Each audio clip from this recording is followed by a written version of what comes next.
riesgo. Finalmente, así como hay niños que juegan a ser futbolistas, astronautas, lo que pasa, yo jugaba con mi primo, que hoy es mi socio, a ser emprendedor y a ser empresario. Dibujábamos unos edificios y los vendíamos. Cambiamos cómo generas energía y cómo la consumís, pero tenemos una marca, o adicionalmente tenemos una marca que se llama Charlie, que es donde nosotros conectamos personas. Es una aplicación peer-to-peer donde conectamos personas para que puedas cargar un vehículo eléctrico. Y ahí empiezo a entender que nada es imposible. Es que nosotros fuimos a Australia con un carro que hicimos acá y le ganamos a MIT, a Cambridge, a equipos que los patrocinaba Ferrari, IBM, mientras acá nosotros habíamos hecho la carrocería del carro con una aspiradora. Para mí es peor que ni siquiera lo intenten, porque es que si no lo intentan, pues ¿para qué traemos buenos profesionales a trabajar con nosotros? Si yo le tengo que decir qué hacer, y yo también me puedo equivocar cuando le digo qué hacer. Yo prefiero que esa persona se equivoque, y lo importante es aprender. Si uno no ha aprendido el error, si fue un error del todo, pues el error incluso es no aprender, no haberse equivocado poniendo el cable que no era, ¿cierto? ¿Qué pasó, mi gente? Sean todos bienvenidos a Tomando el Riesgo. Yo soy Herwin Riera y qué chévere poder estar nuevamente con ustedes. Recuerden que acá en este podcast lo que hacemos es buscar las lecciones más valiosas del emprendimiento para hacerlos ganar. Y a la persona que estuvieron escuchando hace poco es David Acevedo, que tiene una empresa llamada Beagle Group. Es una empresa colombiana enfocada en ofrecer soluciones integrales para el sector de energías renovables en Colombia.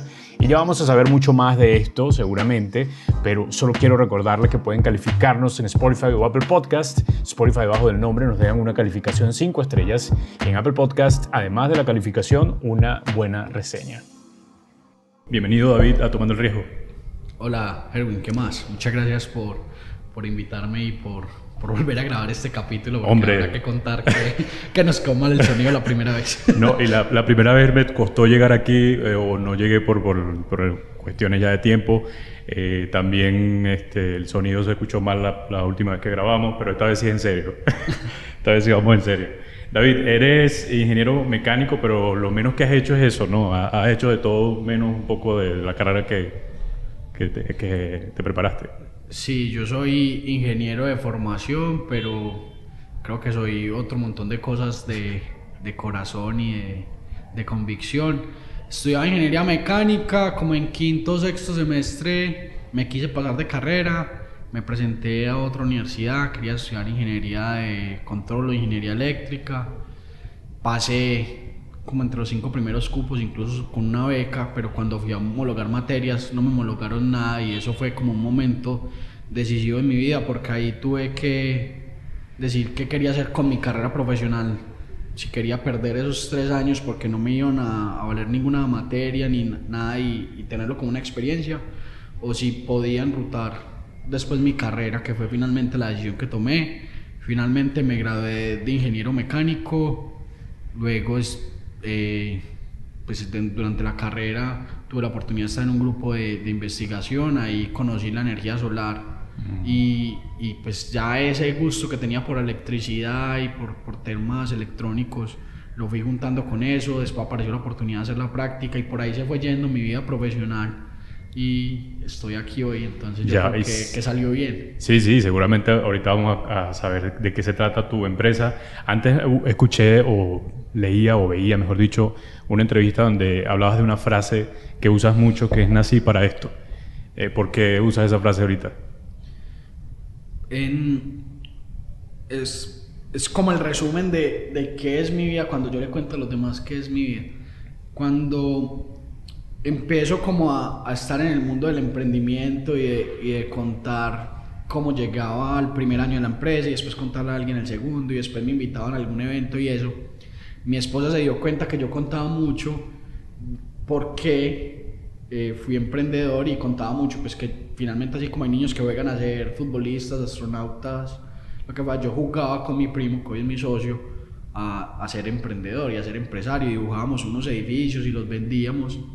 Y que yo repetía mucho la frase, es que yo nací para hacer esto. Yo estoy convencido de que eso era lo que yo tenía que hacer en mi vida, y eso pues finalmente termina siendo la fortuna de hago lo que quiero y lo disfruto, y es mi pasión, y tiene momentos malos y momentos muy buenos, como todas las profesiones, Pero es que cuando vos haces lo que no te gusta y encima tenés un momento malo, pues ahí seguramente es muy fácil tirar la toalla. Entonces empecé a encontrar eso y me di cuenta que eso motivaba a otros. Cuando yo les decía es que yo nací para esto, y entonces había gente que me escribía por LinkedIn, ve, escuché esto y gracias porque es que mi hijo que me ha dicho mucho que quiere ser emprendedor. Eso me pasó en Cali, una señora me saludó en el lobby del hotel y yo, pucha, pues en mi mente, pues sí, yo la saludé, pero después yo dije, pucha, ¿quién será? Pero tenía el carnet del evento en el que estábamos, yo vi el nombre, entonces la busqué en LinkedIn y cuando la busqué me di cuenta que ella me había escrito que para ella había sido muy valioso escuchar que yo había jugado a ser empresario porque su hijo chiquito le había dicho que quería ser empresario y jugaba a ser empresario y que ella no sabía cómo llevarlo. Entonces me di cuenta que eso motiva a la gente, que nos conectaba. Conecta mucho. Y que finalmente el mensaje que yo le quería transmitir al mundo de nacimos para algo, no está malo no ser empresario, no está malo ser empleado, todos nacimos para algo, lo importante es encontrar para qué nacimos y ahí es cuando encontramos eso podemos vibrar. Total. En el punto que es. Y como dice la frase, pues si va a ser zapatero sea el mejor zapatero, es porque usted nació para hacer zapatos, eso. Así es, yo estoy de acuerdo, yo pienso eso también, si en realidad, o sea, cuando conseguimos ese propósito, creo que conseguimos todo, ¿no? Porque todo se alinea, ¿no? Cuando tenemos el propósito por el cual hacemos algo, la empresa, el trabajo, lo que sea, alrededor como que todo se alinea, todo va a favor de eso. Y claro, el proceso siempre es duro, ya vamos a hablar un poco de todo lo que es hacer empresa. Pero en ese sentido... Cuéntame un poco de los detalles de ese juego que tenían como primo. Bueno, yo vivía al frente de la UPB en la casa de mi abuelo. Mi abuelo tuvo 30 hijos, entonces era una casa gigante. Y eran los 2 pisos. En el primer piso vivía una de mis tías con uno de los primos, y yo vivía con mi abuelo y mi mamá de crianza en el segundo. Y mi otro primo Juan, que es el socio, iba pues a visitar a mi abuelo obviamente, pero entonces cuando iba, a veces jugábamos fútbol, a veces jugábamos muñequitos, play, no sé, pero a veces decíamos, vamos a jugar a la empresita. Entonces cogíamos un cuaderno y dibujábamos y lo vendíamos, íbamos y lo vendíamos al abuelo, a los tíos, y entonces decíamos que este apartamento vale no sé cuánto y que la casa es así, y hacíamos ahí como un canvas, pues para nosotros, pues, obviamente no sabíamos nada de eso, y ahí se fue quedando como esa historia, y ese era el juego de niños, y lo repetíamos mucho, era un juego recurrente. Pues ahora que tengo hija y veo que Elena es capaz de jugar lo mismo siempre. Muy imaginativo, ¿verdad? Los niños. Nosotros repetíamos el mismo juego, o sea, no fue que una vez lo jugamos, era un juego de muchas veces que era casi tan apasionante como jugar fútbol o jugar PlayStation. Claro. Entonces, ahí se quedó como esa vena. Después, pues en la vida de colegio y en la vida de universidad, había que generar plata y vendí desde empanadas en el colegio. Yo me acuerdo que en 11, pues en el grupito ahí que estaban alrededor en el puesto, algún día dijo, ¿quién compra las empanadas para desayunar mañana? Y mi mamá hace las mejores empanadas que yo me he comido en la vida. Y entonces yo les dije, no, en mi casa las hacemos, y se las vendí. Y también vendí correas y vendí... Alguna vez fui al centro y vimos unos corazoncitos que habían salido mal y eran todos feos, pero uno les podía quitarlo de la mitad. Y estaba con un amigo de la universidad y eso nos valió como a 100 pesos y le pusimos una cuerdita y las vendimos todas en la universidad, en un almuerzo ahí en la cafetería. Y hasta energía solar. Entonces ahí empecé como esa vena, y esa vena que he tenido de comerciante y de conectarme con la gente y encontrarle una solución a problemas de ellos. Y en el 2016, 2015 finales, 2016 principios, Juan ya Juan venía diciéndome, jugábamos a esto, venga pues hagámosle. Ahora sí vamos a jugar, en serio. Y fue en el 2015, para septiembre, octubre, él me pone como un ultimátum, porque él estaba como atravesando una etapa de su vida cuando usted dice yo qué quiero ser y qué no, y si esto es lo que quiero ser, qué tengo que hacer para hacerlo, y me dijo, bueno, vamos a montar la empresa o no, si no para yo saber qué hago. y ahí arrancamos con la empresa.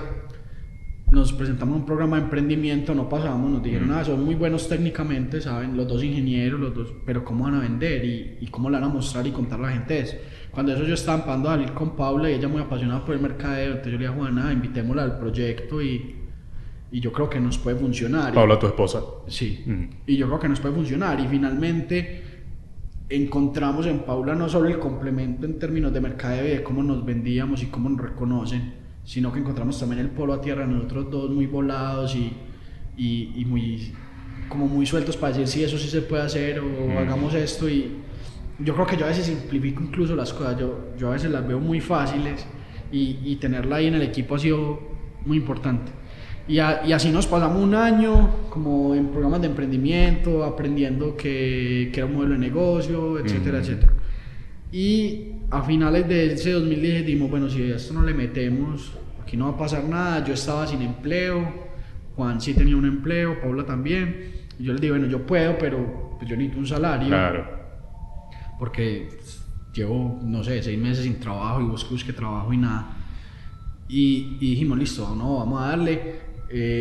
¿Cuánto quiere ganar? Y yo, pues, ¿cuánto me pueden pagar? Porque es que pues, yo pues, me quiero ganar mucha plata. Sí, el principio de realidad. Y no teníamos tampoco la plata. Y dijimos, no, pues, consigamos la prestada. Entonces mi suegro nos prestó la plata para empezar la empresa. Listo. Nos la prestó. Y Juan dijo, no, yo le voy a decir a mi jefe de ese momento que yo en 4 o 5 meses quizás me vaya. Él era el director de la oficina de Medellín. Y el señor que llama Tulio, empresario pues de, no sé, 30, 40 años de empresario, le dijo, no, es que usted no se vaya, su negocio no va a funcionar. Y lo despidió. Me llama y me dice, ¿se acuerda que teníamos para pagar usted 4 meses? Y yo sí, bueno, ya solo tenemos para pagarle 2 porque me echaron. Ay, Dios mío. Y Paula también, y ahí también hay otra cosa chévere, y es que Paula estaba haciendo su práctica y se le dañó el computador. Ella hacía las cosas de nosotros, pues cuando eso estaba apenas como identidad de marca. Las cosas de nosotros las hacía en su tiempo libre, pero se le dañó el computador. Entonces le dijo a su jefa de ese momento que si le prestaba el computador para hacer unos trabajos. Ella está haciendo la práctica en Estados Unidos. Entonces, como que lo dejó prendido. Yo no sé bien qué fue lo que sucedió exactamente, pero lo dejó prendido y llegó el dueño de la empresa y la vio trabajando en eso y la despidió. Entonces nos quedamos los 3 en ese momento. Pero también mira que es como la señal de la vida, como de eso es como cuando usted no quiere algo y usted va pasando y lo ve. O las mariposas amarillas. Nadie ve mariposas amarillas como las del libro de Gabriel García Márquez hasta que le dicen las mariposas amarillas y usted las ve en la calle. Así es. Entonces como la vida como diciéndonos, veas que si no va a pasar nada y hágale. Y listo. Y entonces así pasó.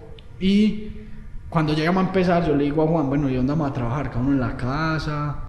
Y él dijo, no, ¿sabe qué? El garaje de la casa del abuelo, que era donde jugábamos. Claro. Pues me dijo, no, el garaje, esa casa pues por ser tan grande y que ahora al frente lo puede, se volvió una residencia estudiantil. Entonces ahí funcionó un restaurante un tiempo y luego lo pasaron para el otro garaje que era más grande, entonces el garaje quedó vacío. Entonces él me dijo, no, ¿sabe qué? El garaje está vacío, digámosle a Marina, que sí, para la tía, que administra el edificio, que si no lo presta, pues. Entonces nos dijo, no, hágale, pero eso todavía tiene la barra de la cocina, el mortero ese donde va pues el pollo pues que llamamos acá, eso tiene todo eso, lo tienen que tumbar. Nosotros no, pues tumbar, eso es sencillo, eso. Tumbar un muro, ¿qué puede tumbar un muro? Y no ha visto unos manes llegan y le pegan martillo. Claro, ya. Listo, y ahí compramos la primera herramienta de esta empresa, una almadana. Muy bien, muy bien. Y nos pusimos Juan y yo a bolear un sábado. La materia no se crea ni se destruye, pero se multiplica. Nosotros sacábamos costales y yo veía que eso no, yo veía ese muro igual. Pero bueno, al final lo tumbamos. Por ahí tengo la foto del primer día trapeando, lavando con manguera, quitando todo ese polvo que quedó de esa destrucción. Y yo creo que es como cerrar ese ciclo de niño. Y por eso te quería contar la historia, porque donde jugaba a la empresita fue donde jugué a ser empresario, donde empezamos esto. Y yo creo que tiene un significado muy fuerte. Sí, porque es el sueño y lo que yo quería hacer lo puedo lograr sin tenerme que ir a buscarlo al otro lado del mundo. Lo puedo lograr ahí donde lo soñé. Y eso ha sido, pues, yo creo que de las historias que le contaré a Elena y a los hijos de Elena si decide tener y que ojalá se la pudiera contar a más gente. Sí. Y hay una frase que usaste que la oficina parecía a la oficina de Frankenstein. Sí, porque es que no había plata para nada. Entonces, yo creo que uno en la vida debería aprender compasión y reconocimiento con uno mismo. Para uno es muy fácil ver a otro triste y tenerle compasión o empatía, o reconocerle que lo hizo muy bien, pero nos cuesta mucho con nosotros. Sí, es verdad. El dársela, yo no sé si es que nos enseñaron que darse la palmadita es malo. No, sí, es que hay veces La es necesitamos. bueno perder y hay veces hay que reconocer que es muy difícil estar sentado en la silla donde estoy sentado. Total. Porque es que te toca recorrer un camino. Hay una canción que a mí me gusta mucho que se llama Crónicas de una superestrella, que la escuché ayer, que soy una nea, pero porque es como un rap ahí. Pero la primera parte yo me siento identificado porque el man habla de son 10 años tratando de estar donde estoy. Claro. Y sigue siendo un transcurso. Este no es, finalmente no es el fin estar acá, es la consecuencia. Exacto. Pero el fin es buscar ese, entender que yo nací para esto, cumplir mi propósito. Entonces esa canción me hace sentir muy identificado, porque finalmente estar sentado acá es complejo, Sí. ¿cierto? Y tener la bodega que hoy tenemos y la gente que hoy trabaja acá ha sido, pues toca Claro. remarle y moler para poder llegar hasta ahí. Entonces no teníamos plata para nada y empezamos, bueno, ya teníamos el coco. ¿Y ahora qué hacemos? ¿Y dónde nos Bueno, vamos a sentar? Exacto. ¿Dónde vamos a trabajar? No teníamos ni un computador, entonces Juan dijo, bueno, yo pongo uno, el papá de Paula tenía uno viejo y nos dijo, yo los vendo, y después nos lo regaló, nunca nos lo cobró. Cuando le pagamos la plata que le debíamos, nos dijo, no sabes qué muchacho, yo le regalo ese computador. Yo tenía un sofá en la casa, como un sofá cama viejo, entonces lo pusimos ahí para podernos sentar. El hermano de Paula nos dio una silla y pues como un escritorio y una silla que él tenía viejas que iba a cambiar, pues viejas no usadas porque estaban muy buenas pues finalmente. Yo tenía otra mesa por ahí desarmada como debajo de la cama y la volvimos a armar. Teníamos unas estanterías, eso. Entonces ahí fuimos armando y fuimos colocando cosas. Aquí todavía hay cosas de ese día. De ese día, de esos momentos. Y después, entonces era el garaje, pero entonces lo que te conté, ya detrás del garaje había una habitación que alquilaban y en algún momento todo también se quedó vacío y ya nos habíamos quedado muy chiquito ahí y un día le dijimos a mi tía, nos va a alquilar la habitación de atrás y nos dijo, bueno, sí, pues nos tiene que dejar tumbar el muro. Entonces mira que fue como irle pegando cositas y al final eso era, sí, como Frankenstein, tenía un pasito, un brazo de uno, una mano de otro, pero tenía mucho amor y yo creo que eso es lo más importante. La intención allí, de ese relato que estás dando, es también la abundancia, ¿no? Porque pensamos a veces que el empezar con poco significa que te puedes quedar así o piensas de forma muy limitada, pero ustedes tenían poco y los pensamientos eran demasiado ambiciosos, ¿no? En ese momento. Hay una frase muy bacana que dice, si no lo hiciste con nada, no lo vas a hacer ni con $100 millones. Total. Entonces, yo creo que cuando uno se pone las excusas de yo no puedo porque es que no tengo esto, porque no tengo el computador, porque no tengo la silla, porque la excusa, ahorita antes de parte de ella es que uno le toca inventarse excusas y el problema de tener mucho tiempo libre es que te da mucho tiempo y mandate excusas. Entonces, es verdad. Yo creo que eso es completamente cierto. Uno decide desde dónde mira las cosas y lo mira desde el miedo de no tener nada o desde el deseo de tener mucho. Exacto. Y desde ahí valorar las cosas. Si vos lo valoras desde la abundancia, te puedes decir, no, tengo 2 sillas. Exacto. Si lo miras desde otro lado, decís, me faltan para tener 3 sillas. Y es como lo veas. Entonces nosotros lo hemos procurado hacer mucho desde ese punto de vista, desde hoy tenemos esto pero queremos llegar allá, pero como tenemos esto, gestionemos bien estos recursos para que nos podamos llegar allá, porque si necesitamos tener todo acá para poder empezar desde ahí. Total. Y finalmente eso cambia y es el chip que lidera esta empresa, como pensamos desde la abundancia y no desde la carencia. Exacto. Y entonces así llegó todo esto que están haciendo ahora. Vigor Group es como una empresa matriz, hay muchas más. Cuéntanos de qué es esta empresa, qué están haciendo actualmente, cómo comenzó esto de ver ahora la energía solar como parte de un negocio. Listo, nosotros nacemos como Darwin Energía con el fin o con la misión de ayudar a que la gente cambiara la forma como consume energía. Pudiera generarla en su casa o en su empresa y consumirla inmediatamente. Y así nos vamos moviendo 2-3 años comercialmente, pero empiezan a aparecer oportunidades y clientes y personas a preguntarnos, ¿usted hace esto? usted hace esto y empezamos a abrir como un abanico de, bueno, esto ya es más o menos maduro, consolidado, hay negocios alrededor que nosotros pues aquí en nuestro programa de innovación llamamos los H1 y pueden pasar cosas. Entonces empezamos a experimentar con marcas y ahí después de varias experimentaciones vemos que hay como una confusión comercial también para el mercado y es, bueno, ¿usted es Darwin o quién es? Porque a quién le estoy comprando y empezamos a entender pues que había que tener unidades estratégicas de negocio y empezamos a construir nuestro modelo de innovación y crecimiento. Y en ese orden de ideas, pues ahí, hoy ya lo que somos finalmente, es Vigol es una compañía que a través de innovación transforma el sector de energía. Y lo hacemos a través de diferentes unidades de negocio, entonces cambiamos cómo generas energía y cómo la consumís, pero tenemos una marca, o adicionalmente tenemos una marca que se llama Charlie, que es donde nosotros conectamos personas, es una aplicación peer-to-peer donde conectamos personas para que puedas cargar un vehículo eléctrico. Tenemos una iniciativa fintech que se llama Circularo, que es un fondo de inversión en activos de generación de energía, y tenemos una compañía de comercialización de energía, ¿cierto? Entonces eso termina conformando el grupo y no es más que apuestas de cómo nosotros a través de esa innovación que respiramos acá logramos tener más participación de mercado y crecer más la compañía y seguir generando el impacto que generamos pues, en las personas que están acá y hacia afuera de la sociedad. Brutal, me encanta. Y detrás de esto hay una historia también de innovación, de un auto, de un carro que estuvieron allí liderando. Bueno, pero... O eso fue antes, ¿verdad? Eso fue antes de la empresa. Ya en ese proceso de formación que yo te decía, bueno, estoy en el grupo de investigación, ahí voy a hacer la práctica, me quedo trabajando en esa empresa y acá EPM y AFID empiezan a construir un vehículo eléctrico solar.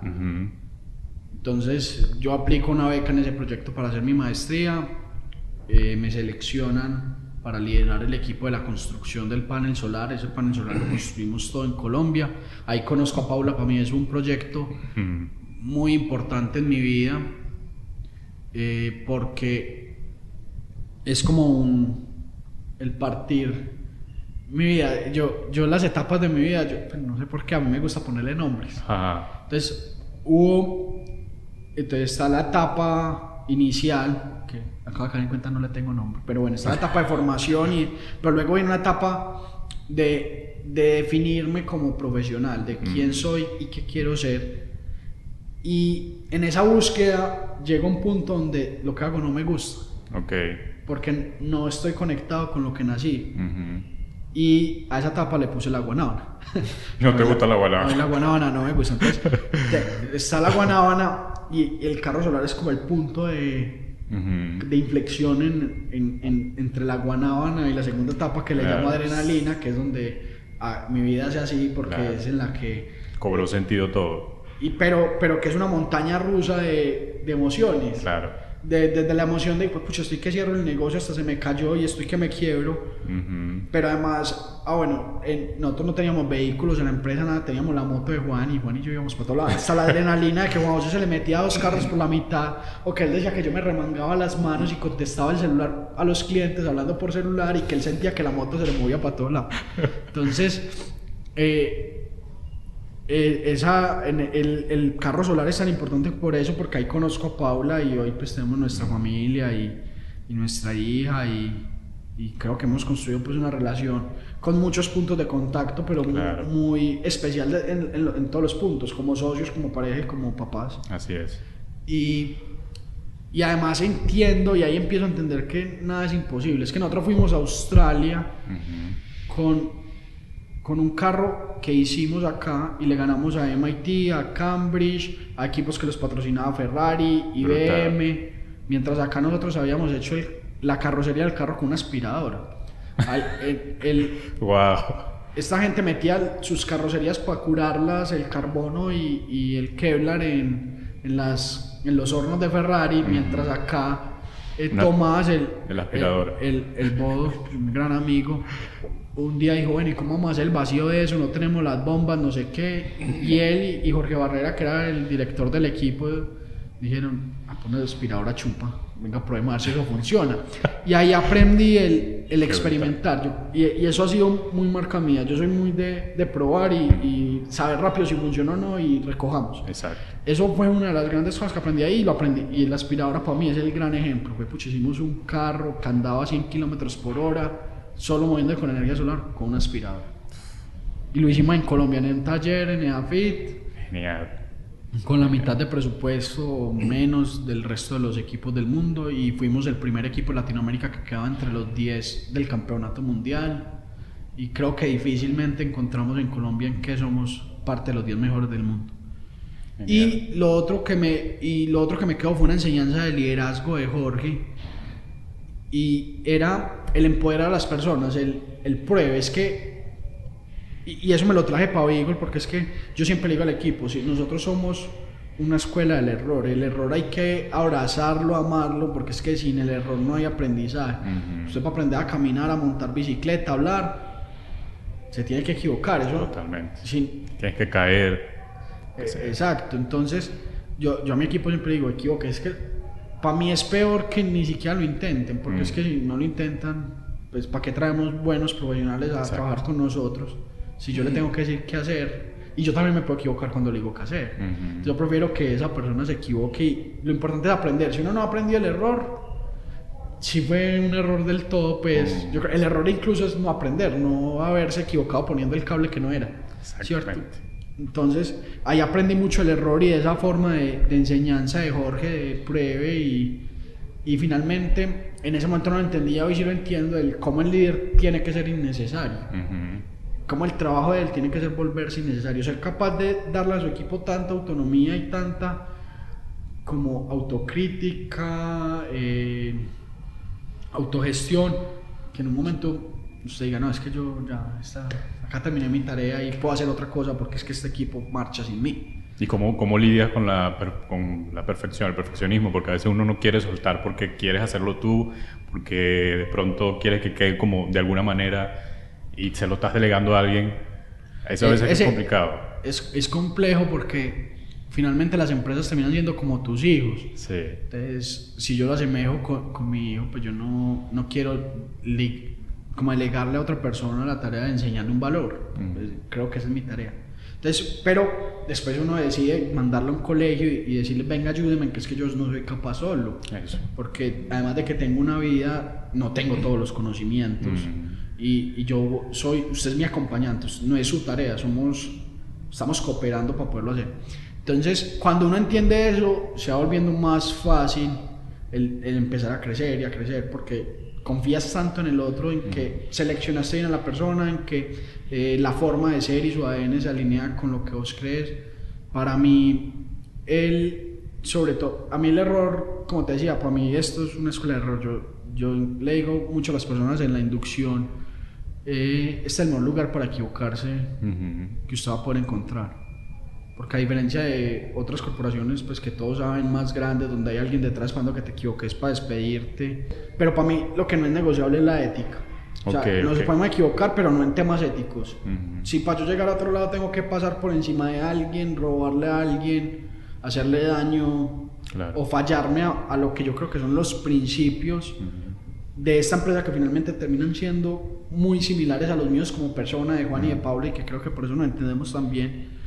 Entonces ahí sí eso para mí sí es innegociable, pero el resto es equivocarse, y cuando entonces uno está alineado en esa ética, se puede construir lo que sea, porque al menos nos entendemos en lo no negociable. Lo innegociable para nosotros, para allá sí podemos caminar, porque si somos pares, y entonces como somos pares podemos construir.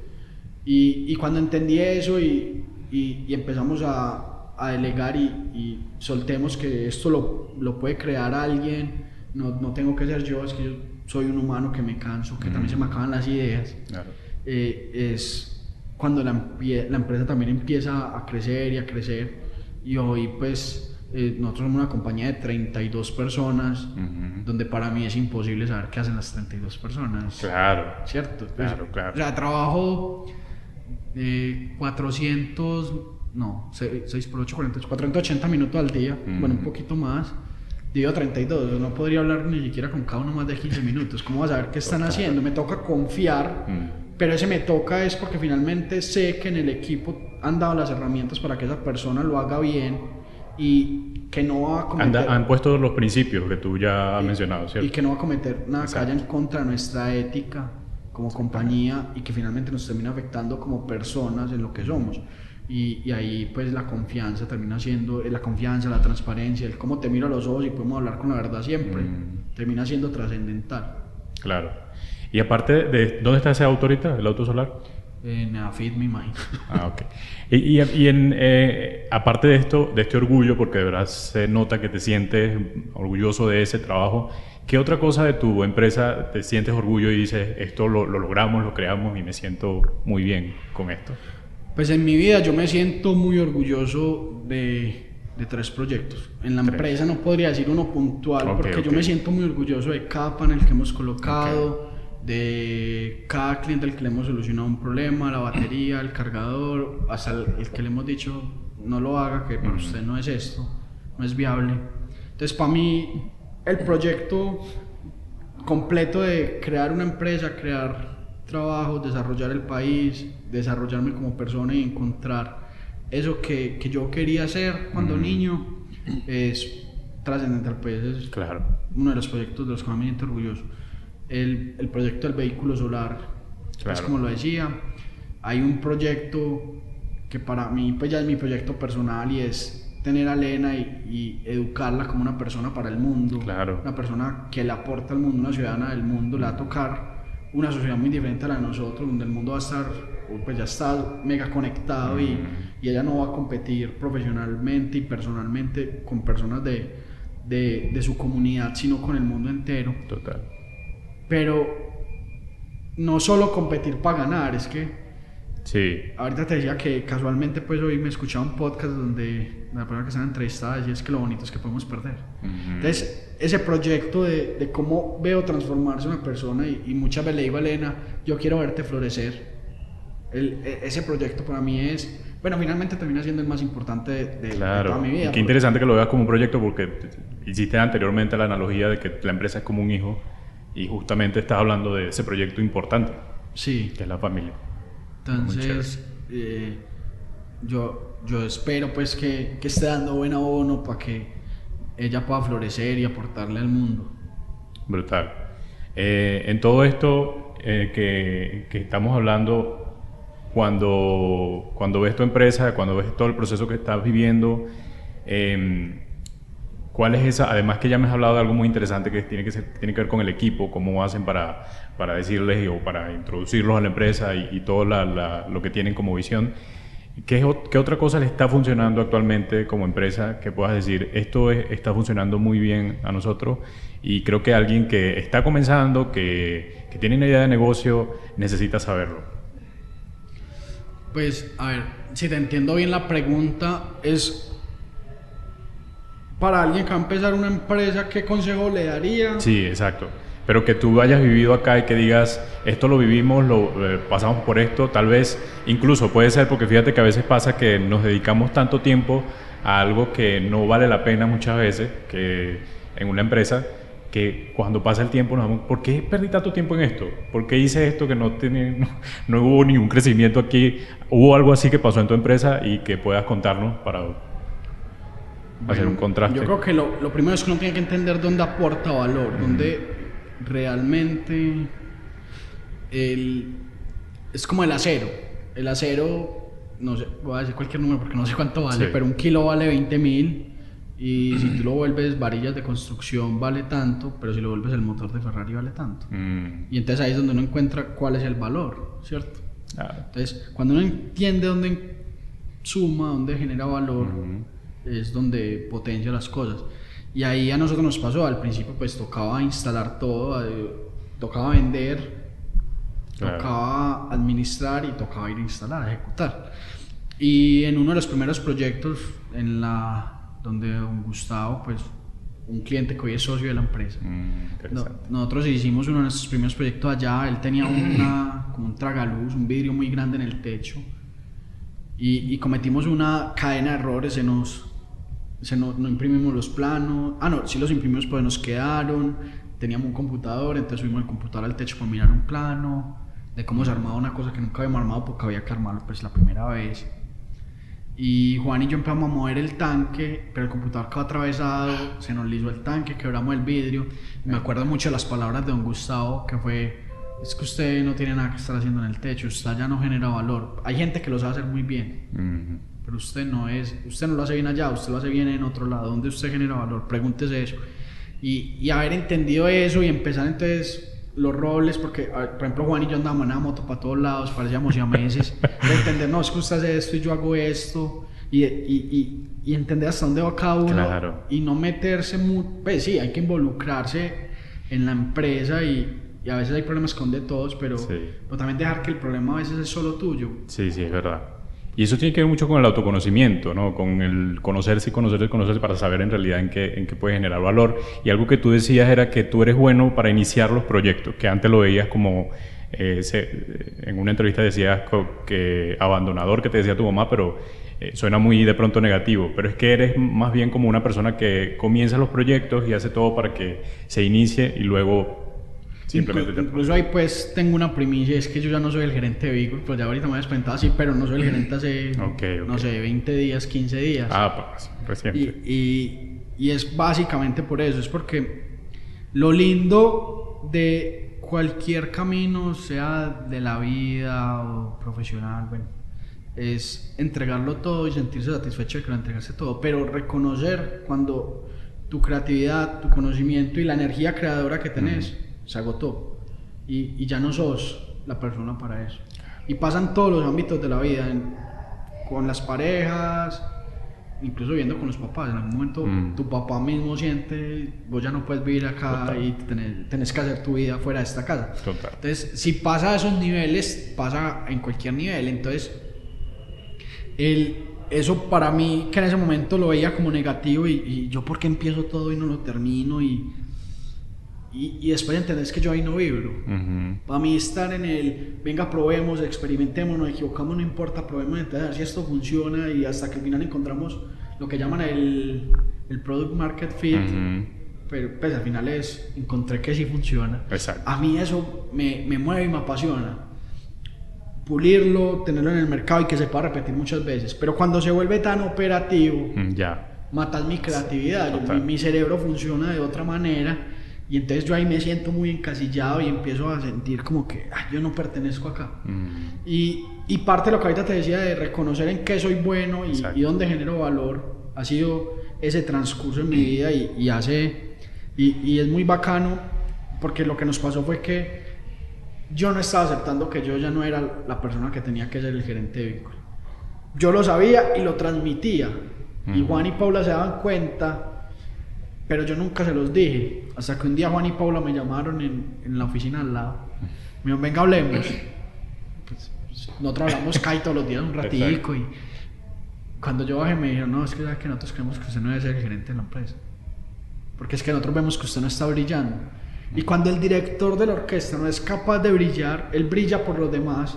Entonces si este man no está brillando es porque o los demás no brillan, pues yo me imagino al man con el palito ahí. Entonces el violinista equivocó, o a él no le gusta estar dirigiendo al violinista, está pagando una de las dos, ¿sí o qué? Claro. Entonces también muy valioso eso, porque no solo reconocer dónde genero valor, sino que mi equipo me conoce tanto, porque son mi esposo y mi primo, mi amigo de toda la vida, que jugó contigo y que pues, yo soy mayor que él 6 meses, pero ya crecimos juntos. Entonces sabe, yo puedo mirar a Juan y saber él qué está pensando, y que él sepa yo qué estoy pensando. Entonces ese reconocimiento también del equipo fue muy valioso, porque y tener la valentía no hubo ninguna incomodidad entonces cuando te dijeron eso. No, para mí fue un respiro, porque incluso mira que yo rescataría ahí la valentía de Juan de decirme eso y de tener una conversación incómoda, que sería lo segundo que iba a decir, y es: en la vida familiar y en la cultura colombiana nos dicen que hay 3 cosas de las que no se puede hablar en la mesa: de fútbol, religión y plata. Entonces vos ves gente muy quebrada que le da pena decir que tiene una deuda. Pues que todos tenemos a grandes o pequeños niveles deudas, buenas y malas, para apalancarnos o para comprarnos una pendejada que queríamos, y eso está bien, cada uno toma pues sus decisiones, y desde la conciencia que lo hace lo ve bien o mal y con el tiempo pues mirando con retrovisor es más fácil decir me equivoqué que no. Pero y entonces eso hace que no seamos capaces de tener conversaciones incómodas. Entonces no somos capaces de decirle al otro algo tan sencillo como tenés un moco pues pegado en la nariz. A veces nos da pena, así sea la persona con la que dormimos todos los días, o la mamá, que es la persona que más amamos, lo que sea, nos da pena tener esa conversación. Entonces yo también rescataría eso. Y cuando nosotros entendimos eso como empresa, porque también al principio se nos dificultaba, como que en eso de dónde genero valor y cuál es mi rol, también se difuminaba muchas veces que esto es una empresa familiar y no dejamos de ser familia. Pero entender que dentro de este espacio el rol de familia es de segundo plano. Claro. Acá somos empleados de una compañía. Y así como ellos en su rol de socios le dijeron al gerente no puede seguir siendo el gerente, yo también pude haberles dicho no vas a trabajar más en esta empresa, porque era mi rol como empleado de esta empresa, el protegerla y hacerla crecer. Claro. Y eso no hace que vayan a ser o mi ex esposo o mi ex primo, ¿cierto? Entonces cuando nosotros entendimos yo cómo tengo la conversación incómoda y cómo se lo digo desde el amor, ¿cierto? Sí. Ahí también la empresa empieza como a moverse de otra manera. ¿Y tienen como una estructura para hablar esos temas? O sea, a veces a mí lo que hago a veces para decir algo incómodo es que primero resalto algunas cualidades de la persona y luego le doy duro donde tengo que darle. No, o sea, es que nosotros somos muy francos, muy honestos y transparentes. Por ejemplo, a mí no me gusta que me adornen las cosas, entonces yo creo que es más saber cómo es el otro. Entonces, como ellos saben que a mí no me gusta, no me iban a decir primero, David, sos muy capaz y mira dónde está la empresa. Además que se conocen mucho, claro. Sí. No fue, pero Juan como me lo dijo fue, no te voy a brillar. Sí. De la sinceridad. Sí, desde el amor. Entonces yo creo que eso es trascendental. Y el otro consejo que yo daría y que siempre doy es la red de favores. Eso no se rompe. Entonces cuando vos necesitas algo, casi todos los emprendedores necesitamos algo y siempre hay alguien que ya pasó por ahí. Sí. Entonces pedirle un favor, normalmente un emprendedor te lo va a hacer. Sí, son generosos, la verdad. Porque ya hemos recibido generosidad y entonces uno da para recibir, eso no falla pues. Total. Entonces esa red de favores y tener una red de apoyo y de contactos es muy valioso. Entonces ir a los eventos, conocerse con gente, hablar. A mí me pasa algo chévere y es que a mí me gusta hablar mucho y yo intento conectar con las personas. Para mí el saber con quién estoy hablando es muy importante, el quién es esta persona y no conocerlo como Herwin, el del podcast de Tomando el Riesgo, sino Herwin, la persona que es de Venezuela, que vino a Colombia por diferentes situaciones y que hace esto porque le apasiona. Y entonces cuando yo entiendo quién sos y qué te mueve y cuál es tu propósito y me conecto, para mí es muy fácil conversar. A mí no me gusta incluso mucho conversar con la gente que una te dice, bueno, no, y podemos hacer ese negocio, ve que yo vendo esto, o ven y yo te llevo a tal parte, porque yo como que ahí digo, pero no, primero sepamos quiénes somos y si no hacemos negocio está bien. Claro. Y hacemos negocio bacano. Uno de los mejores amigos que nosotros hemos hecho en esta vida del emprendimiento, creo que le vinimos a comprar un contenedor de paneles hace poquito, después de 6 años. Y hemos ido a pasear, Juan, él y yo, hemos ido a rumbear, hemos ido a las casas de los otros, conocemos las familias, pero fue porque nos conectamos desde algo más y nuestra conversación y nuestra amistad no gira alrededor de qué me puedes dar y yo qué te puedo dar en términos monetarios, sino yo qué te doy como persona y tú qué me das como persona, que nos ayuda a que los dos seamos mejores seres humanos. Claro. De la red de contactos creo que también pues trascendental. Sí, y que eso de tener personas cercanas, yo creo que más bien si pudiéramos decir como que hablar del éxito, el éxito viene también de eso, ¿no? De tener personas que primero crean en ti, o sea, de personas, de contactos, de personas que crean en tu proyecto, de personas con las que te le lleves bien, con las que puedas contarle algo y te puedan dar un buen consejo, con las que te puedan orientar.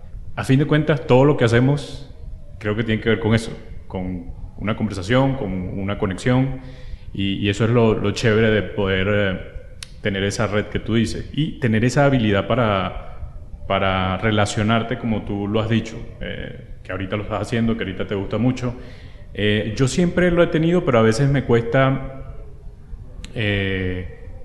a veces desligar un poco la cuestión del interés que puede haber en un negocio y en una amistad. A veces siento que hay una barrera en ciertas personas que me cuesta un poco entrar. No sé si a ti te pasa, pero a mí me ha pasado en ese sentido. Sí, me pasa, y es porque yo lo que he sentido es que olvidamos que somos seres humanos. Y que finalmente las empresas, los negocios los hacen, pues en las empresas gestionamos seres humanos y los negocios los hacen seres humanos. Entonces muchas veces las personas que son tan prevenidas es porque no se le acercan como un ser humano, sino como, no sé, Juan Pablo, el de Bancolombia, que es el que toma las decisiones de a quién le prestan plata. Entonces cuando a vos en tu vida se te vuelve es que la gente te acerca por interés, vos te prevenís porque el mismo cerebro dice, no, yo me voy a proteger de estos manes que quieren es chuparme el alma, no me quieren dar algo, no me quieren nutrir el alma. Y ahí es cuando yo digo, a mí me gusta acercarme y entender quién es el otro, y su familia cómo es, y qué le gusta, y por qué le gusta, y yo cómo le puedo dar una palabra que de pronto él quería escuchar, y que muchas veces por esa misma formalidad del negocio y por olvidar que somos seres humanos, el otro no es capaz de decirle, ve, se te ve muy bien esa camisa. Sí, porque decía la misma aprensión de que supongo que la otra persona que le estoy diciendo eso porque después le va a pedir un favor. Es verdad, sí, es verdad. ¿Sabes qué?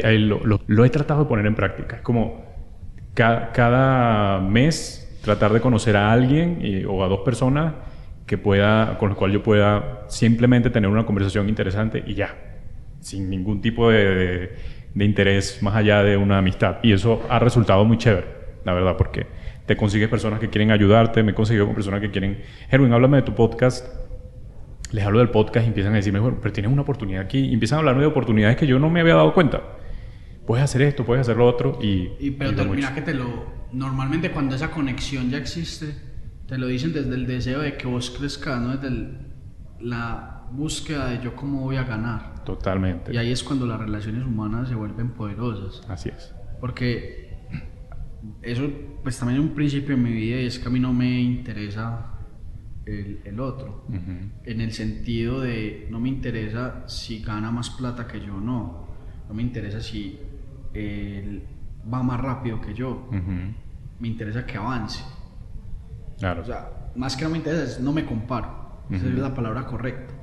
Entonces, cuando yo entiendo que la relación humana es doy lo que tengo porque me nace darlo, es cuando empiezo a vivir la vida de otra manera. Y eso ha sido pues como yo creo que esta etapa de mi vida incluso le podría empezar a poner nombre, es la de autoconocerme.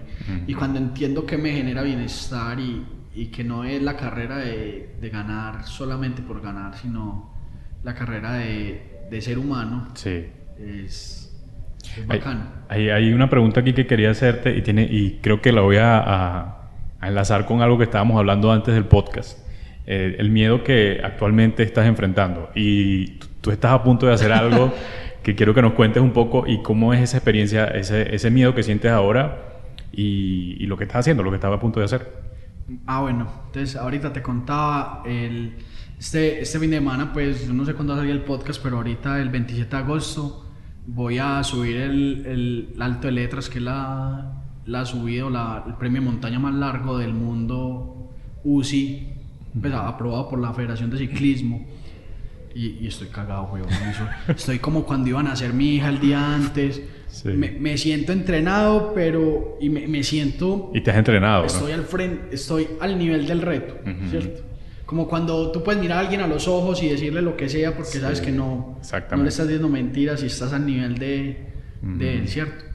Entonces, es eso, un miedo, pero la persona pues con la que entreno, yo me decía, bueno, pues que el día que no le dé miedo a hacer algo, y no solo estamos hablando de bicicletas, el día que a usted no le dé miedo a hacer lo que está haciendo, váyase de ahí. Claro. Es que eso ya no lo apasiona, eso no lo mueve, no estás haciendo nada grande, estás haciendo lo mismo que haces todos los días. Exacto. Y es que, no sé, a mí no me amiga desayunar, lo hago todos los días. Entonces, eso no me reta, pero sí me reta, así como siento miedo de cómo voy a ser un buen papá, cómo voy a hacer que esta empresa crezca más. Yo creo que el miedo es natural y finalmente es uno de los sentimientos o sensaciones que nos ha hecho como humanos sobrevivir. Claro. Porque si a los cavernícolas, bueno, no sé si digo ahí pues alguna ignorancia técnica, pero si al cavernícola que vivía con el dinosaurio no le daba miedo al dinosaurio, el dinosaurio se lo iba a comer. Sí, Entonces total. el miedo nos hace avanzar. Hay dos tipos de miedo y finalmente terminan siendo todas las limitaciones de uno que hay, o todas las creencias mejor, que son de dos tipos, son limitantes. Exacto. O son Las que te detienen y las que te hacen avanzar. Exacto, entonces yo creo que el mismo, como en el mismo subconsciente humano y en ese raciocinio, pues el miedo es natural, pero yo soy el que decido qué pasa con ese miedo. Si me quedo congelado, petrificado y hace 3 meses que decidí que lo iba a hacer, desde el miedo yo le he dicho, no lo voy a hacer ni por el berraco, porque me da miedo hacerlo, o tengo miedo, pues lo voy a hacer con miedo. Claro. Y incluso en estos días pasó en la empresa, cerramos pues el negocio más importante en términos de plata e incluso pues de tamaño de proyecto. Y yo le dije a Juan, ¿no te da miedo? Y Juan me dijo, pues hagámoslo con miedo. Entonces, mira que... Brutal, ¿cómo lo conectas? Que termina siendo la misma, ahorita te lo decía, es que termina siendo la misma vida, porque durante ese entrenamiento me llegaron como sentimientos y pensamientos muy poderosos a la cabeza. Entonces uno de esos que me llegó es el de estar listo.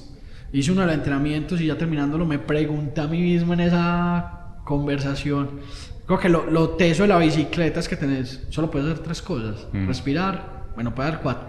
Respirar, pedalear, mirar y pensar. Exacto. Entonces, en ese tanto tiempo desconectado de todo, no voy a coger el celular, nadie me está hablando, estoy solo conmigo. Empezar a pensar y a preguntarse cosas y a ver, yo debería hacer esto. Y ahí en esas preguntas me pregunté a mí mismo, porque me sentía bien haciéndolo, pues, y era como el entrenamiento más duro, era el último. Me pregunté a mí mismo, ¿estoy listo? Y la respuesta desde el miedo fue, de pronto no. Pero ahí en ese mismo momento me llegó el pensamiento, es que finalmente la vida termina siendo lo que hacemos, aunque no estamos listos. Es cada cosita que hacemos cuando nos sentimos listos. Y me puse a pensar en mi vida y mis papás se murieron cuando yo era niño, esta tristeza que vivía con mi mamá de crianza. Y pasé muchos años de mi vida pensando que no estaba listo para eso, pero seguí mi vida y me convertí en un ser humano del cual me siento orgulloso. De la historia que yo puedo contar es una historia que vale la pena ser escuchada. Entonces no estaba listo para eso, no estaba listo para ser papá el día antes de que naciera Elena, me estaba muriendo del susto, no estaba listo para crear una empresa porque Juan José era el que me llamaba y me decía Q. Entonces me acuerdo cuando llamaba el primer proyecto que Juan me escribió, yo le dije a Juan, no, pasémoslo para dentro de 8 días, ahí lo hacíamos los fines de semana. Me dijo, ¿qué marica, tiene miedo? Y yo le dije, no, es que creo que no estamos listos. Me acuerdo mucho de esa conversación. Y él me dijo, no, si estamos listos, hagámosle pues. Entonces, el entender cómo el miedo me puede mover, pero también cómo no necesito estar listo para hacer las cosas, solo necesito quererlo hacer. Y entonces, al final lo que concluye es que el éxito quizás sea simplemente hacer las cosas aunque no estemos listos. Y eso ha sido muy valioso. Y hoy cuando me desperté, ahí hablando pues con mi esposa, ella notó porque me dijo, ¿qué te pasa? Pues yo no sé cómo me desperté o qué. Y le dije, no, tengo mucho miedo. Y me dijo, ¿de qué? Y yo le dije, no, pues sí, que voy por allá. Y me preguntó, ¿pero vos crees que lo vas a hacer? Yo le dije, sí. Entonces me dijo, bueno, entonces ¿de qué tienes miedo? Y yo, pues de no hacerlo, de fracasar. Me dijo, pero es que también es importante fracasar. Y yo le había contado que yo le había pedido a los amigos con los que voy que me grabe un video cuando llegue, porque yo quiero mostrarle a mi hija que lo logré. Ella me dijo, y si no lo logras, igual mándale un video a Elena mostrándole que fuiste valiente de intentarlo, porque es que finalmente volvemos a lo del error. El fracaso no es que no lo haya logrado, hubiera sido un fracaso que hace 4 meses le hubiera dicho a mis amigos, yo no voy a ir porque no soy capaz. Claro. Entonces, hoy tengo ese miedo, pero es momentáneo y yo sé que lo voy a lograr, pues, o lo quiero lograr y así va a ser. Sí, y el ejercicio que estás haciendo con eso, David, que es estar constantemente en esa práctica. Por ejemplo, me imagino que has tenido que entrenar mucho para esto que vas a hacer y te has llevado al límite. O sea, es como hasta dónde soy capaz de llegar, hasta dónde soy capaz de darle, hasta dónde soy capaz de sentirme listo. pesar de que no me sienta. Y eso en la vida es así, ¿no? Es como cuando tienes miedo en algo y ese miedo te hace avanzar, entras en ese entrenamiento, por así decirlo, hasta dónde soy capaz de llegar con este miedo, a ver qué pasa. Y eso, de eso se trata, creo que la vida, ¿no? ¿Cuánto tiempo puedo permanecer en el sufrimiento y hasta dónde puedo ser capaz de soportarlo? Porque eso te mantiene activo y no te mantiene allí simplemente estable o inactivo sin pensar, bueno, no, yo me quedo acá y veo qué pasa con todo. No, yo estoy constantemente pensando en esa adrenalina de poder hacer algo mucho más trascendental. De acuerdo. El miedo, incluso... Yo creo que hablando de eso, el reconocimiento y de la compasión con uno mismo, muchas veces no somos libres de sentir. Entonces nos da miedo, sentir miedo y sentir tristeza y muchos creemos a veces que es malo y que mostrarse vulnerable con el otro es malo. Pero cuando entendemos que gestionamos humanos y el humano que está siendo gestionado ve que el que le está hablando también es un humano y que puede llorar, claro, le puede dar alegría y rabia, la conexión entre las personas también se vuelve más sencilla. Totalmente. Y cada vez es más poderoso eso. Claro. Bueno, ya estamos cerrando con el podcast y tengo aquí un pequeño juego: asociar, invertir o descartar. Asociar, invertir o descartar. Y tengo a 3 fundadores que te voy a nombrar para ver con quién te asocias, con quién puedes invertir o a quién descartas. Está el de Starbucks, Howard Schultz. Está el del cofundador de Instagram, Kevin Systrom. Y Pierre Omidyar, fundador de eBay. Entonces, el de eBay, Starbucks, ajá, y Instagram. Bueno, son 3 muy cracks. Invertir, asociar o descartar. Me gustaría asociarme con el de Instagram. El de Instagram. Porque logró vender una compañía casi en un producto mínimo viable por muchos millones de dólares. Totalmente. O sea, hizo todo lo que habla la teoría. Exacto. Muy rápidamente y se lo vendió a Meta. Total. Bueno, ese es asociar. Starbucks o eBay. Ese era, no, asociar ese era con el de de Instagram. Invertir, creo que invertiría en eBay, pues en la persona de eBay, porque casi todos sus inversionistas tuvieron éxitos muy exitosos y pudieron crear cosas nuevas. Genial. Y Starbucks, pues, bueno, es que ya es por descarte, pero pues volvieron cool el café, entonces. Es verdad. Y está en cualquier lado del mundo y si uno quiere tomar un café rico en otro, nosotros somos café rico acá en cualquier lado, pero cuando uno está en otro país, a la fija vas a Starbucks. Es verdad. Por descarte. Hay algo más que no me gusta tanto del hype de Starbucks. Ajá, todo eso sí es verdad. Yo también no soy tan fan. Lo que gira alrededor de ese fashionismo, pues no me gusta tanto porque a veces creo que es como muy superficial y real lo que la gente quiere mostrar. Pero pues él logró que la gente quisiera hacer eso. Entonces, es brutal. Sí. De verdad que son muy buenos. Bueno, nada, David, llegamos al final y de verdad que es una conversación tan chévere. Tan vulnerable, tan transparente, que creo que la vamos a disfrutar muchísimo quienes están escuchando, quienes están viendo, y agradecerte por tu tiempo. Y bueno, si quieres agregar algo más a la gente que está empezando un negocio, que ya están dando, que de pronto quieras agregar allí para ellos, pues ahí está el micrófono. Pues ahí sería como 3 cosas, bueno, no son 3 cosas, pero la primera es lanzarse, que se conecta con algún de ellos. El miedo tiene que ser bueno, el miedo tiene que ser potenciado. Y arrepentirse, pues que verlo con el retrovisor es muy fácil. Me equivoqué, pero ¿y qué aprendí a equivocarme? Decir hace 5 años no había hecho esto, muy fácil. Exacto. El hacerlo sin estar listo. Entonces finalmente lo conecto, donde nada, 3 cosas: miedo, no estoy listo pero lo hago, y hágale pues que... Claro. Entonces giraría como alrededor de eso, de qué me motiva, por qué lo estoy haciendo, y cuando vibro ahí, hágale que no le queda el aprendizaje, es que lo por qué prepare eso. Así es. Bueno, nada, David, gracias por tu tiempo. No, a ti, muchas gracias por invitarme. Ojalá, pues creo que de pronto fue un poquito largo, pero no importa, está buenísimo, la verdad que está muy bueno. Listo. En la postproducción todo puede pasar también. Ahí se cambian algunas cosas y queda mejor todavía. De una. Bueno, siempre por aquí bienvenido al podcast, David. Muchas gracias. Muy bien, hemos llegado al final de este episodio. Gracias a David por esta historia que es muy inspiradora, la verdad. David nos contaba desde su niñez cómo fue creciendo este espíritu empresarial y luego más adelante se convirtieron en empresarios, y esto ya por allí comienza bien y empieza a inspirarnos, y si buscamos cualquier aprendizaje en esta historia seguramente la vamos a encontrar. Algo con lo que me quedo son dos cosas con las que me quedo con esta entrevista. Una de ellas es el hecho de hablar cosas incómodas con tus socios. Eso es muy importante para el crecimiento personal, pero también para el crecimiento de tu empresa. Y a veces es complicado tener este tipo de conversaciones. Pero aquí hablábamos con David de la confianza que hay que tener, del amor con el que hay que abordar esto. Y esto es valioso. La verdad me quedo con esto. Espero que cada uno de nosotros podamos poder llegar a este punto con nuestros socios, las personas que están alrededor haciendo empresa con nosotros, y que podamos sacar las cosas buenas, las cosas malas y poder resolverlas de la mejor forma.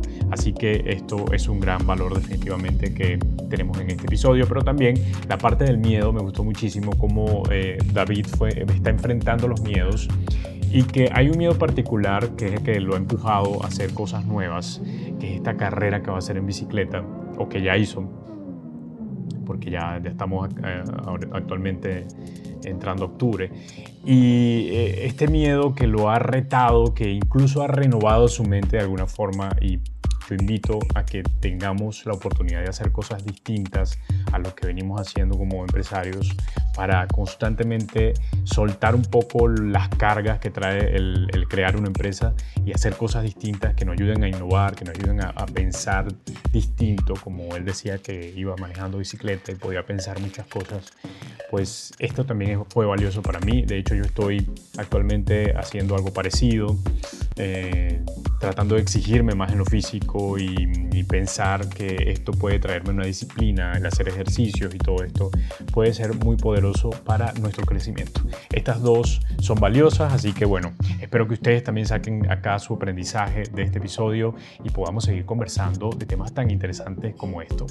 Bueno, hasta aquí este episodio. Recuerden calificarnos en Spotify o Apple Podcast. Estamos en YouTube también, nos puedes conseguir como Tomando el Riesgo. Allí te suscribes y le das a la campanita para que te lleguen todas las notificaciones. Estamos en nuestra página web www.tomandoelriesgo.com. Allí vas a encontrar una ventana que te va a llevar a nuestro newsletter, así que tienes que suscribirte porque estamos compartiendo cada sábado información interesante sobre marketing, liderazgo, marcas.